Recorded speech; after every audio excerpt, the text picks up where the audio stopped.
Okay, so yan. So welcome po mga masters sa ating episode 4 ng ating RME Board Examination Solve Problems series, no? Kung saan po ay magsosolve po ulit tayo ng mga problems na lumabas or katulad ng mga lumabas sa nakaraan na board exam, no? So yung gusto po makapanood ng ating episode 1 to 3, so yung link po is ng mga video na yun ay nasa description po ng video na to, or you could click the title na nalab ng ibang po sa taas nito, no? Yung yung link po na yun is for the playlist na kung saan doon po din nakalagay yung mga bawat episode ng ating ongoing na video series na ito. Okay, so let's start.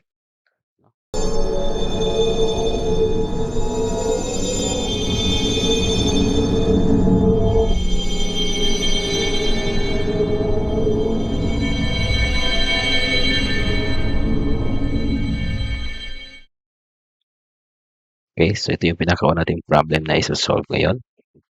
So we have how much is the load current for a 100 watt incandescent bulb connected to a power line. So we have four choices, no? 1.2 amperes, 0.833 amperes, 8.33 amperes, or 0.12 ampere. Okay, so for the solution, so this is just a very basic po na power formula, no? Okay, solution.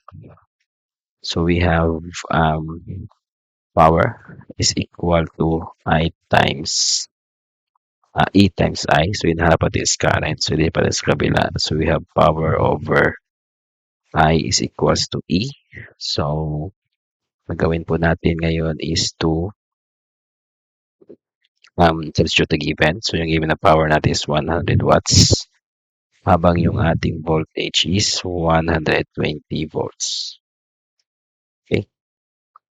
So using our now calculator natin, 100 divided by 120, that will be equal to 0.833. So our current is 0.833 ampere. So the choices, that is letter E. Okay, next question. So 1 foot of a certain size of nichrome wire has a resistance of 1.63 ohms. To make a heating element for a toaster that will use 5 amperes at 110 volts, the number of wire or feet of wire needed is approximately, is it A, 7.9 feet, 13.5 feet, 8.2 feet, or 5.5 feet? So, hinahanap ito isang haba ng ating nichrome wire. Okay? So, solution. Okay, so given po tayo ng resistance per feet ng wire. No? Tatawagin natin yung RL. So, that is 1.63 ohms per foot. No? Or that's 400 feet. So, to get the total length, so kailangan mo natin kunin yung resistance galing sa current at voltage na to. No, kasi ito yung operating current niya at operating voltage. So, we know from Ohm's law, I is equals to E over R. Solving for R, so R is just equal to E over I, substituting. So, we have 110 volts over 5 amperes. So, our resistance is equal to, so i-calculate po natin. So, we have 110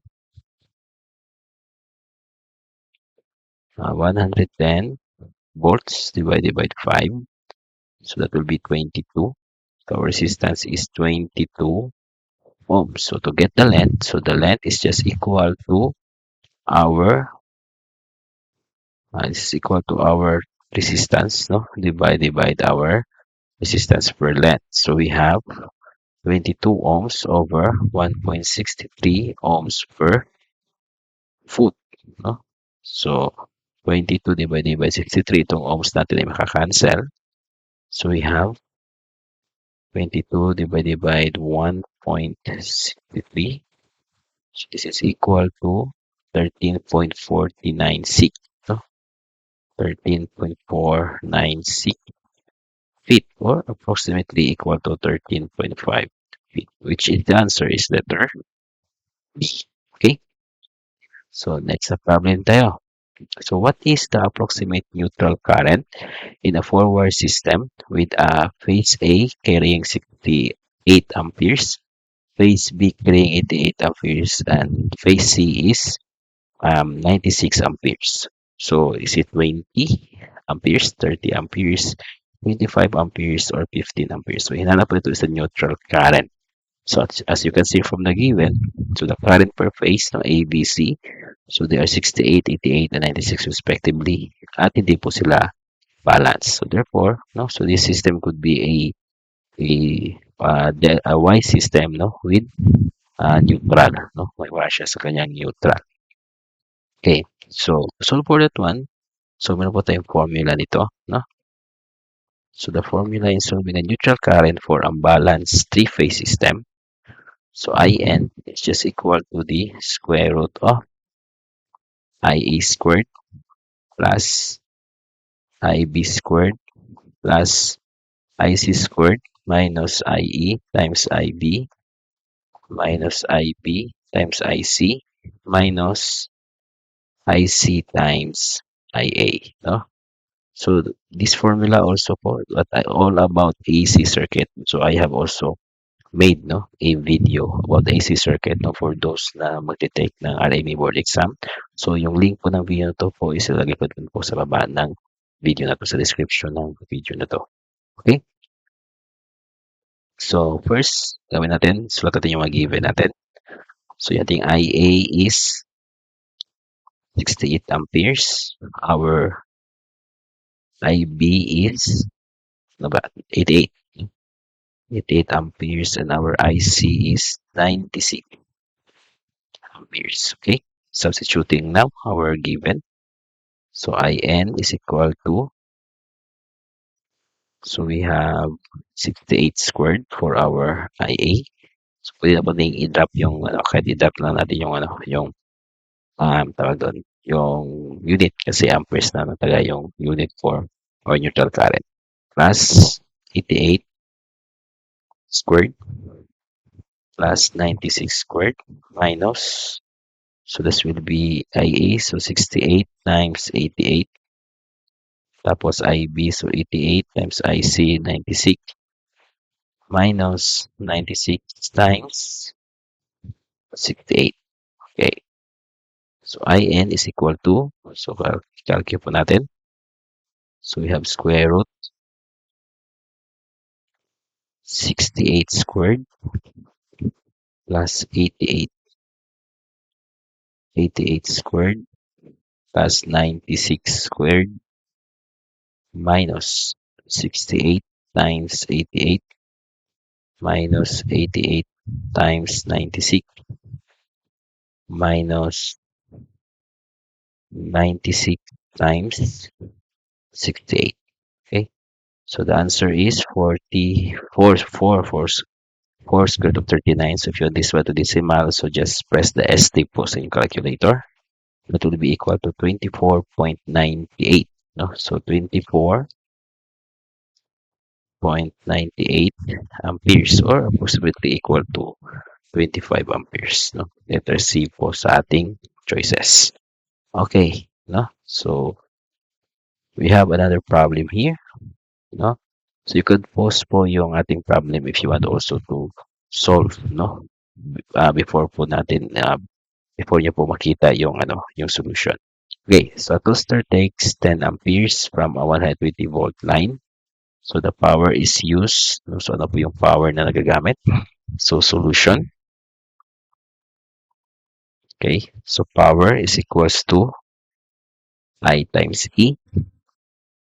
So, we are getting the power. So, ginawa po is just substitute the given. So, the voltage is 120 volts. And the current is 10 amperes. Okay, so, the power is, so 120 times 10, so that is 1,200 watts, no? Which is letter B. So, medyo madali lang po yung problem nito. Okay, next we have how much is the resistance of a 600 watt 120 volt toaster. So, hinahanap po po dito is yung resistance given the wattage and the voltage. Okay, so for this one, resistance is just equal to E squared over P. No? So, again po, meron po tayong video for this one no, na susunod po ng all problems pertaining to Ohm's law and power formula. So, this is our basic electricity video no, for RMA takers. Nasa baba po yung link ng ating video. Okay? So, we have our given voltage is 120 volts squared and our wattage is 600 watts. So resistance is equal to, so we have 120 squared divided by 600. So this is equal to 24. Okay, so 24 ohms, which is letter D. Okay, next. So the rating of a storage battery that delivers 15 amperes for 12 hours is black. So hinahanap ito is yung ampere hour ng ating battery. Okay, solution. Okay, so to solve for the AH of our battery, so we need to have the current times the time, which is in hours. Okay, so our given current is 15 amperes and our time in hours is 12 hours. No? So if in case po hindi po hours yung given, so you must convert that one. Kung piyari minutes, so dapat i-convert nyo yan into hours no, by dividing it with 60. If seconds naman po, so to convert second to hours, so just divide 3,600. No? Okay, so we have 15 times 12. This is equal to 180. So our ampere hours is 180, which is letter A. Okay, next. How many kilowatts is equal to 200 joules per second? Okay, solution. So this is just basic lang po to na na understanding on the relationship between the units, no? The units of power. Okay? So, yung 1 watt po natin, that is equal to 1 joule per second. No? So, if you say 1 kilowatt, no? 1 kilowatt, so that is equal to 1 joule per second para maging kilowatt. So, dapat i-divide natin ng 1,000. No? As bonus po sa the other unit for power is horsepower. So, yung 1 horsepower po natin is equal to 746 watts. No? Okay? So, yung given po natin is 200 joules. So, we say the kilowatt for 200 joules per second. Okay, so we just divide that one by 1,000. No? So, divide po to. No? Divide by 1,000. So, we will have that is equal to 0.2 kilowatts. So, the answer is letter A. Okay? So, next. So, this will be our last problem for this episode. So, a resistor when connected across a 24-volt battery draws a current of 1. So, this is M milliampere po yan. So, what is the required resistance? Solution. Okay. So, this is just basic Ohm's law. So, R is equals to E over I. So, isa ba ito yung given? Kasi yung given yung mismo masyadong parang tricky yung given. Okay? So, the voltage is 24 volt sa battery yan. So, the current is 1 milliampere. When we see 1 milli, so that is yung milli natin, no? So, 1. So, yung milli that is times 10 to the power of negative 3 amperes. So, if you are using a calculator, ito po yung i-input nyo sa calcu. Okay? So, substituting the given. So, we have 24 volts over 1 times 10 to the power of negative 3 amperes. No? So, that is for our 1 milliampere. Okay? So, we have 24. So, divide 1. So, ito yung sa calculus yung x 10x. So, that is the x times. No? So, x, x dx. Tapos, ilagay nyo po yung minus 3 or negative 3. So the answer is 24,000. So we have 24,000 ohms, which is letter A. Okay? Okay, so I believe that will be all for this video. So I hope po may natutunan po kayo sa ating mga sinolve na mga RME problem. At baka sakali po lumabas po yung mga katulad nito or lumabas po ulit. Again po, so thank you po for watching until the end of this video.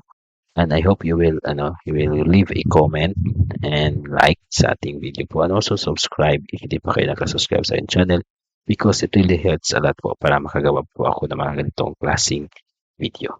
Okay, so that will be all for this video. This has been Engineering King, and as always, enjoy learning.